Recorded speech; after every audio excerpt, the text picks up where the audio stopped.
Let me ask you something real quick. Did your parents teach you about money? Like, actually teach you? Investing, assets, how wealth works? For most of us, the answer is no. And that's not a knock on our parents. They were doing the best they could. But here's the truth. The families who have wealth today, most of them didn't get lucky. They just learned things earlier, and they passed those lessons down. That's what generational wealth is. It's not about being rich overnight. It's about building something that outlives you, something your kids, your grandkids, your family can stand on. And today, I'm going to show you exactly how to start doing that. No fluff, no get-rich-quick stuff, just real, practical steps that actually work, even if you're starting from zero. Let's get into it. First, let's get clear on what we're even talking about, because a lot of people have the wrong picture. When you say generational wealth, most people imagine a billionaire leaving their kids a trust fund. That's not what we're building here. Generational wealth simply means assets that can be passed from one generation to the next. That could be a house that's paid off, a retirement account your kids inherit, a small business, stocks and investments, life insurance, or even just financial knowledge, knowing how money works. Here's the thing that blew my mind when I first learned this. You don't need to be wealthy to start building generational wealth. You just need to start making different decisions than the generation before you. The first person in a family to break the cycle of living paycheck to paycheck, that's the most important wealth builder in the whole family tree, because every generation after them benefits. That could be you. I know this might not sound exciting, but hear me out. You cannot build a house on sand. If your day-to-day finances are a mess, everything else we talk about today won't stick. So here's what the foundation looks like. Part A, know where your money is going. Most people have no idea where their money actually goes. They make decent money, but by the end of the month, it's just gone. The fix? A simple budget, not a complicated spreadsheet. Just 3 categories. Needs, rent, food, utilities, transport. Try to keep this under 50% of your income. Savings and investments, at least 20%. We'll talk more about this. Everything else, the fun money, 30%. This is the 50/20/30 rule. It's not perfect for every situation, but it's a great starting point. Part B, build an emergency fund. Before you invest a single dollar, you need an emergency fund. Why? Because the number one reason people derail their financial progress is an unexpected expense. A medical bill, a car repair, losing a job. Without savings, you go into debt. Debt kills wealth building. Aim for 3 to 6 months of living expenses in a regular savings account. Not invested, just sitting there, boring, accessible. If that sounds like a lot, start small. Even $500 is a buffer. Then $1,000. Then build from there. Part C, kill high-interest debt. Credit card debt is wealth's worst enemy. If you're carrying a balance at 20% interest, you are losing 20% on that money every year. No investment consistently beats that. Pay off high-interest debt aggressively before you do almost anything else. There are 2 popular methods. The avalanche method, pay off the highest interest rate first. Saves the most money.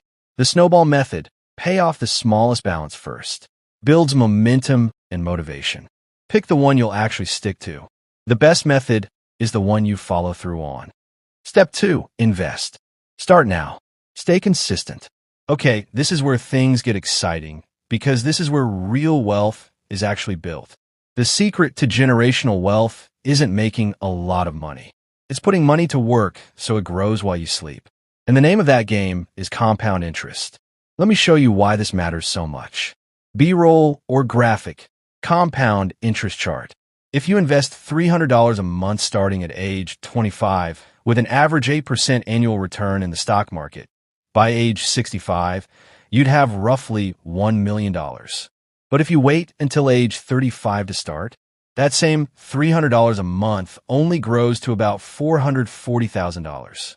You invest for 10 fewer years, and you end up with more than $500,000 less. Time is the most powerful asset you have, and you can never get it back. Where to invest? The simple version. I know investing sounds complicated. There are a million options out there. But here's the honest truth. For most regular people, you don't need anything fancy. Here's a simple investment priority order. 1. Your employer's 401k, especially if they match. If your job offers a 401k match and you're not taking it, you are literally leaving free money on the table. Always contribute at least enough to get the full match. That's an instant 50% or 100% return on that money. Nothing beats it. 2. A Roth IRA. After the 401k match, open a Roth IRA. You contribute money after taxes, it grows tax-free, and you withdraw it tax-free in retirement. For wealth building, this is one of the best accounts you can have. In 2024, you can contribute up to $7,000 per year. 3. Index funds inside those accounts. What do you actually buy? Keep it simple. A broad market index fund, like one that tracks the S&P 500, gives you tiny ownership in the 500 largest companies in America. Historically, this has returned about 10% per year on average. You don't need to pick stocks. You don't need to day trade. Just consistently invest in index funds and let time do the work. The most important rule: don't stop when the market drops. When stocks go down, people panic and sell. That's the worst thing you can do. Market drops are normal. They happen every few years. The people who build wealth are the ones who stay in, keep investing, and trust the long game. Think of it like a sale. When stocks are cheaper, you're buying more for the same dollar. Step 3. Buy assets, not liabilities. This concept changed the way I think about every financial decision I make. Robert Kiyosaki talked about this in Rich Dad, Poor Dad. And even if you've heard of it, it's worth saying again simply. An asset puts money in your pocket. A liability takes money out of your pocket. Most people spend their whole lives buying liabilities and calling them assets. A car? Usually a liability. It costs you insurance, gas, maintenance, and it goes down in value the moment you drive it off the lot. A huge house you stretch to afford? Could be a liability if the mortgage, taxes, and upkeep eat all your income. But here's what assets look like. Real estate, done right. Owning a home can be a powerful wealth-building tool, but the goal isn't just to own your home. The bigger opportunity is rental property. Think about this. If you own a rental property, someone else is paying your mortgage every month. Over time, you own the property outright. That's an asset you can sell, refinance, or pass on to your kids. You don't need to start with a big investment property. Some people start by buying a duplex, living in one unit, and renting the other. The rent from your tenant helps pay your mortgage. That's called house hacking, and it's one of the most realistic paths to real estate wealth for regular people. Your business or side income. Let's be honest, a job alone rarely builds generational wealth. A job gives you income. That's important. But income stops when you stop working. Assets, like a business or investments, can keep generating income even when you're not actively working. You don't need to quit your job. Start small. A side business, a skill you monetize, a product you sell online. Even a modest business that generates an extra $1,000 a month is an asset. And unlike a job, a business can be sold. It can be passed on. What to stop buying? Lifestyle inflation is the silent killer of generational wealth. You get a raise, and immediately your car gets nicer, your apartment gets bigger, your expenses go up. The raise disappears. The wealthy do something different. When their income goes up, they increase their savings and investments first, then their lifestyle, slowly and intentionally. Every time you get a raise, commit to putting at least half of it towards savings or investments before adjusting your lifestyle. Step 4. Protect what you build. Here's something most wealth content skips, and it's critical.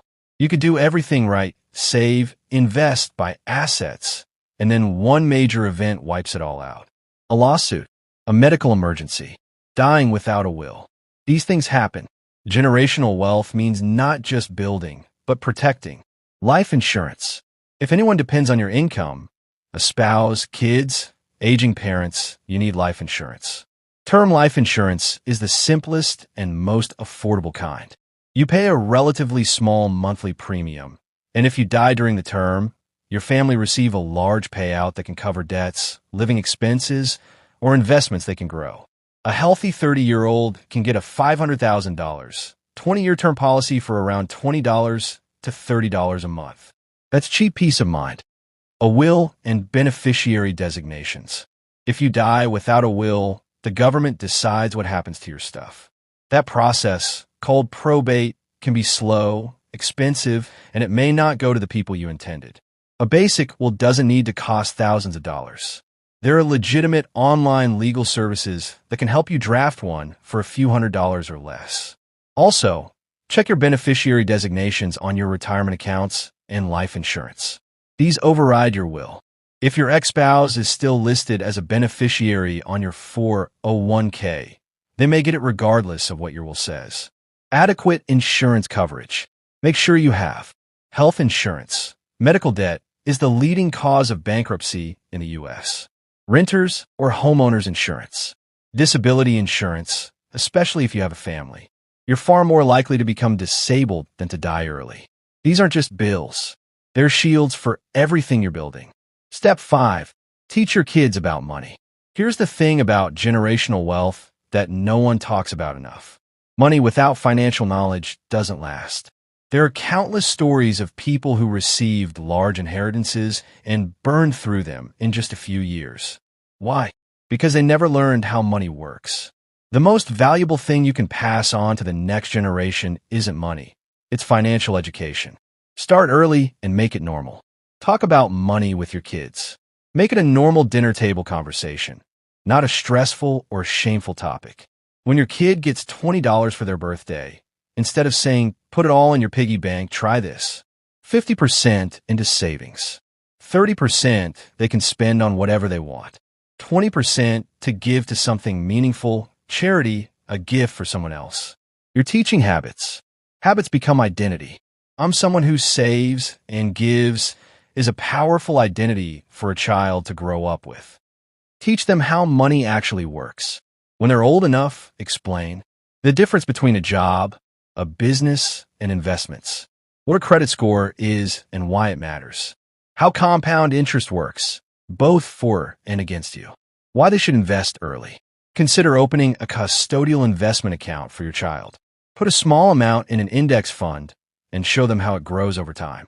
Watching real money grow in real accounts makes the lesson click in a way no lecture ever will.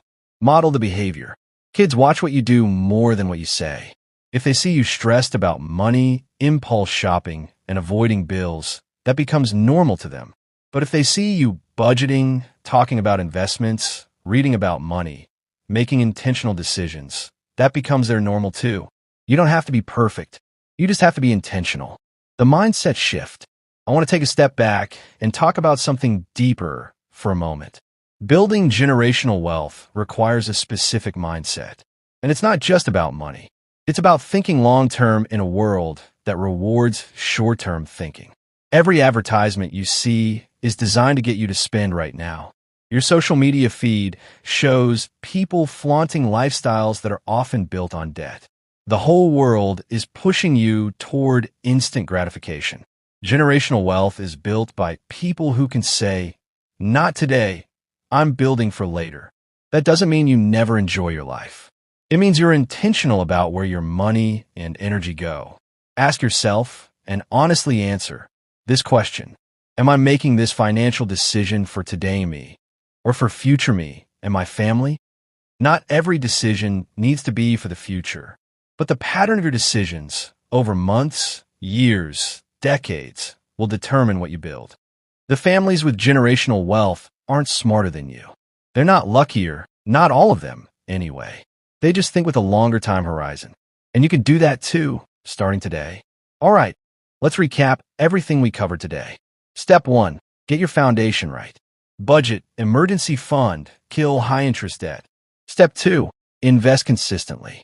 For 401k match first, then Roth IRA, then index funds. Time is your biggest advantage. Use it. Step 3, buy assets, not liabilities. Real estate, businesses, investments, things that put money in your pocket over time. Step 4, protect what you build. Life insurance, a will, proper coverage. Don't let one bad event undo years of work. Step 5, pass it on. Teach your kids how money works. That knowledge is the foundation everything else is built on. You don't have to do all of this at once. Pick one thing from today, just one, and take action on it this week.